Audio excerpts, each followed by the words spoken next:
საქართველოს მთავარი პროკურატურის საგამოძიებო ნაწილმა და საქართველოს კონტროლის პალატამ განსაკუთრებით დიდი ოდენობით უკანონო შემოსავლის ლეგალიზაციის სქემა გახსნა. მთავარი პროკურატურის ცნობით დაკავებულმა კომპანიის დამფუძნებლებმა კონსტანტინე ჩივჩიურმა, იოსებ მაისურაძემ, მერაბ ანთაძემ და დავით ხაბეიშვილმა სახელმწიფო ბიუჯეტი და დაფინანსებული პროგრამის ფარგლებში თირკმლის ქრონიკული უკმარისობით დაავადებულთა მომსახურებისას მიითვისეს და გაფლანგეს 14 მილიონი ლარი. რა სქემით მოქმედებდნენ კომპანია ვიავიტას ხელმძღვანელები და ბრალის დამტკიცების შემთხვევაში რა სახის იქნება სასჯელი, თიკა ანტყულაძე არკვევდა.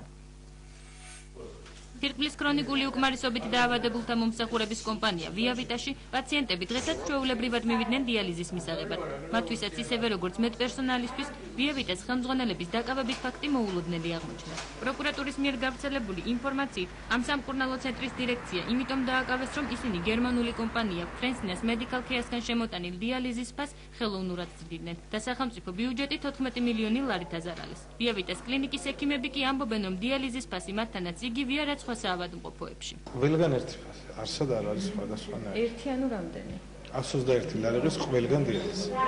ანუ თვითონ იქიდან შემოტანა ღირს წვერი თუ რატომ? ეს არის დიალიზის ფასი. ყველგან, ყველა კლინიკაში. როდი შემოვიდა კონტროლის?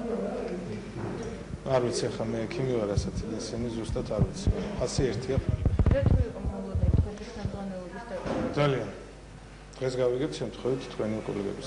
საპირისპირო სამტკიცებს გამოძიება და კონტროლის პალატა. პროკურატურის ინფორმაციით კომპანია ვიავიტა კორუფციულ საქმიანობას აწარმოებდა და რამდენიმე წლის განმავლობაში ფულის გათეთრების მეშვეობით ბიუჯეტიდან თანხებს ითვისებდა.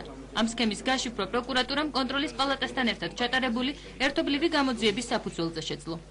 კონტროლის პალატის მიერ გატარებული ერთობლივი ღონისძიებების შედეგად გახსნილია ორგანიზებული კორუფციის და ფულის გათეთრების კიდევ ერთი დანაშაულებრივი სქემა, მითვისებულია დიდი ოდენობით თანხები, დაკავებული და ბრალდებულად ცნობილი არიან შეპესე ვიავიტას დამფუძნებლები, კონსტანტინე ჩივჩიური, იოსებ მაისურაძე, მერაბ ანთაძე და დავით ხაბეიშვილი. ჩვენ ჩავატარეთ აუდიტი ჰემოდიალიზის პროგრამის, შესაბამისად დანაშაულის ნიშნების შემცველი ინფორმაცია გადაუზავნეს სამართალდამზადებლებს, ხოლო რაც შეეხება უშუალოდ აუდიტორულ დასკვნას. პროგრამის ღირებულება, სეანსის ღირებულება, რომელიც პროგრამით არის დადგენილი 120 ლარი, დადგენილია უსაფუძვლო. მას არ აქვს რაიმე გაანგარიშება კალკულაცია. რამაც განაპირობა საბიუჯეტო სახსრების უკონტროლო დადგენილება და არამიზნობრივად ხარჯვა. აუდიტის დასკვნით ჯანდაცვის მინისტრების ბრძანებით დადგენილი დიალიზის სეანსის ღირებულება არ უნდა აჭარბებდეს 80 ლარს. მომავალ წლის ბიუჯეტი 20 მილიონზე მეტი ლარი იყო მობილიზებული იმისთვის, რომ შევძლოთ იმ ყველა ადამიანის დახმარება, მაგრამ კიდევ ერთხელ ვიძახი, უნდა დავეხმაროთ ადამიანებს და არ უნდა იყოს გარკვეული სქემები, მათ შორის შუამავლების დახმარებით შექმნილი, როდესაც ეს თანხა კონკრეტული ადამიანების გამდიდრებას ხმარდება და არა მოქალაქეების ჯანმრთელობას. მთავარი პროკურატურის მიერ გავრცელებულ ვიდეო მასალაში ვიავიტას ხელმძღვანელები დანაშაულს აღიარებენ. ისინი დეტალურად ყვებიან იმას, თუ რა გზით შემოქონდათ დიალიზი საქართველოში და შემდეგ ბიუჯეტიდან მედიკამენტისთვის გამოყოფილ თანხას როგორ ირიცხავდნენ საკუთარ ანგარიშზე. 2006 წლიდან ჩვენ მონაწილეობას ვღებულობთ ორგანოთა და ქსოვილთა თერაპიის, ტრანსპლანტაციისა და თირკმლის ჩანაცვლების თერაპიის პროგრამაში. აღნიშნული პერიოდიდან ჩვენ მოქმედებდით შემდეგი სქემით. ჩამოქონდა შესაბამისი მასალები გერმანიიდან, სადაც ფიქსირდებოდა ხელოვნურად გაზრდილი ფასები. ფრეზენიუს მედიკალ ქეარი ეგრეთ წოდებულ ინვოისებში ხელოვნური გაზრდილ ფასად გვაწვდიდა სადიალიზე მასალებს,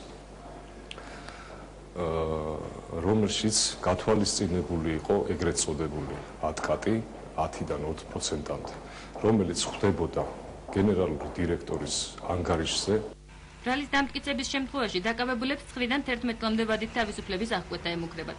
ჯანდაცვის სამინისტროში კი ამბობენ, რომ დიალიზის შემოტანა 2011 წლიდან დასაბუთებული გაანგარიშების საფუძველზე მოხდება, რის შედეგადაც საბიუჯეტო სახსრები წლიურად დაახლოებით 5 მილიონი ლარით დაიზოგება.